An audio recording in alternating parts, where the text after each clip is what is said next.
COVID hospitalizations are falling, but deaths are still high. More than 1,800 people have died in Ohio just this month, and COVID has claimed more than 31,000 people in Ohio so far. The pandemic is just one reason why more than 20 million Americans left their jobs in the last 6 months. Over 150,000 Ohioans quit work just in October. But that same month, 227,000 Ohioans were hired, and there are signs that the number of people finding jobs is growing. Yet employers say they can't find available workers despite raising pay and offering signing bonuses. Statehouse correspondent Jo Ingles takes a look at why some Ohioans have quit their jobs and reports some aren't sure if and how they'll work again after what's being called the Great Resignation. Andrew and Lindsay Gatchell both worked as engineers and had good-paying jobs during the first part of the pandemic. But last year, they quit. With COVID happening and all the stress and just the tension in the world, it felt like it was best, I think, in the end, to just kind of, I don't know, take a break. And for me, it was scary. You know, I moved up pretty quickly. I had some good things going for me. And it just kind of got to a point where, you know, we're mid upper 20s and we're just kind of like, is this what life is going to be as an adult? You know, pandemic or not, but the pandemic would have allowed us to kind of stop for a second and kind of look what life is. And we started just, you know, we had to take a gamble on ourselves. Yeah. So they took some money they'd saved, bought a van, and started traveling to places they want to discover. So we started gutting the van, putting in walls, insulating it, do the whole 9 yards. And then for the holidays, we drove back to be with my family for Christmas. Here in Dayton. And so now we're finishing it up, putting the furniture in, getting things tidied up, and we're about to head south and hit up a bunch of national parks in the south. Yeah. Melissa Hoffman of Delaware says she was working 2 jobs, trying to make enough to survive and pay off her outstanding student loans. Her aha moment came as she was picking up more and more work while others in her former company left.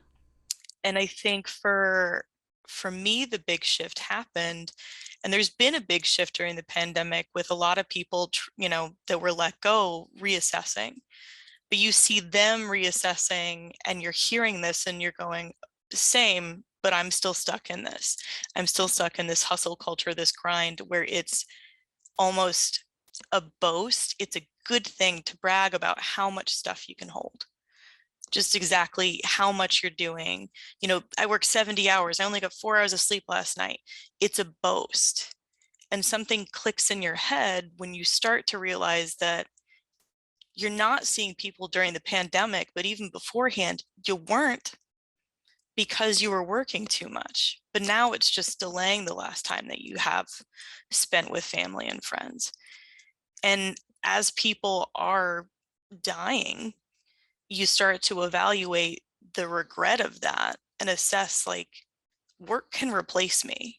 If I die tomorrow, they will have to replace me, but I can't be replaced as a wife, as a daughter. You know, I can't be replaced in those situations. Hoffman now has one job that pays well and has benefits, including a retirement plan and health care. Health care, or lack thereof, is the main reason Patty Wiggins of Delaware left her previous job. She quit last year after becoming too ill to work and not having enough paid time off to recover. And so when I got sick, it started out as a sinus infection. And because I didn't have the opportunity to just rest and recover, I ended up with walking pneumonia. I was sick for months. And it's really hard to do your job when the only thing that stops your cough is cough syrup with codeine in it or Vicodin in it. And so naturally, I'm not doing the best work that I can possibly do, but I'm also not being given the time to get healthy, which everybody clearly knew how sick I was. These days, Wiggins homeschools her kids and lives on her husband's income and her disability check. She says she'll probably try to find another job at some point, but they're making ends meet right now, and she's focusing on her family's health and well-being.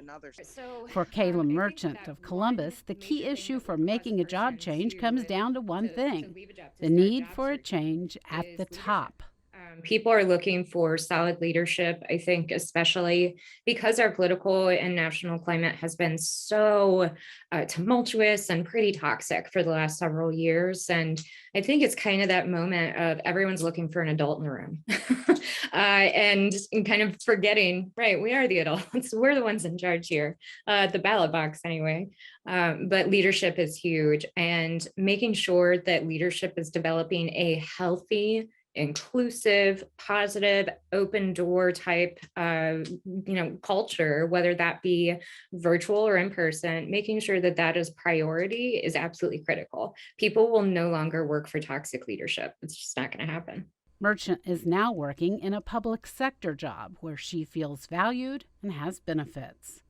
For Columbus attorney Joe Moss and his wife Linda Mercadante, the pandemic meant early retirement. Now, I had always thought that when I was around 72, 73, that I would just cut back, maybe even thinking of closing the office downtown and see how I could make a go at it. Actually, it was even more well developed like that because I had talked to friends who had office space, and they said, "Oh, why don't you come in and you can handle a case or two for me every now and then," that kind of a thing, to just cut down on the overhead. But what COVID actually did is that it operated as an accelerant in those decisions. And so anything that I had planned to do 2 or 3 years down the road, I faced doing it immediately. And if you didn't do it immediately, people that didn't, they ended up taking a hit as a consequence. Linda, an ordained minister and author, was teaching at a seminary while also speaking to groups when COVID hit. Well, the plan didn't work out because, as well as the teaching part not working the way I had hoped, then COVID hit right away. And I was not planning on being retired. I was planning on transitioning. And so I've never really seen myself as completely retired, except in effect I am, because COVID forced it, because my speaking engagements got canceled. Nobody else wanted to book. And even now, when I'm starting to rev it up just a little bit, it's online and people don't want to pay you for that. Now Joe and Linda work part-time from home, and they don't think there will be an opportunity to do more than that anytime soon, though Joe was named the vice mayor of Worthington this year, filling in for the mayor when he's unavailable. Ohio State University economic development professor Ned Hill says a lot of older Ohioans retired early. Where the labor force participation rates really have dropped a lot is among those 55 and above. And with that group, what you're seeing is they may have enough in the retirement. They may have other family situations, but we've seen labor force participation rate 55 and above drop really dramatically. And those 65 and above without disabilities, it's not too high to begin with, but that's taken in percentage terms a pretty big drop. And Hill says women with children, like Wiggins, are also sitting on the sidelines right now because of uncertainty or the lack of child care. Central Ohio economist Bill Lafayette says another problem is there are too few jobs available that pay a living wage, and people simply aren't jumping into full-time jobs that won't pay for basic expenses, especially if they have big debts like student loans. We have to address the student loan crisis one way or another. It's keeping people in their parents' house. It's keeping people from going out and buying big ticket items, buying houses and so forth. And so it is a weight on the economy. There's no doubt about that. Lafayette says it's important the economy undergoes some structural changes to include big ticket items like universal child care, medical care, or loan relief. He says public investments into things like that will make it possible for more Ohioans to go back to work. Jo Ingles, Statehouse News Bureau.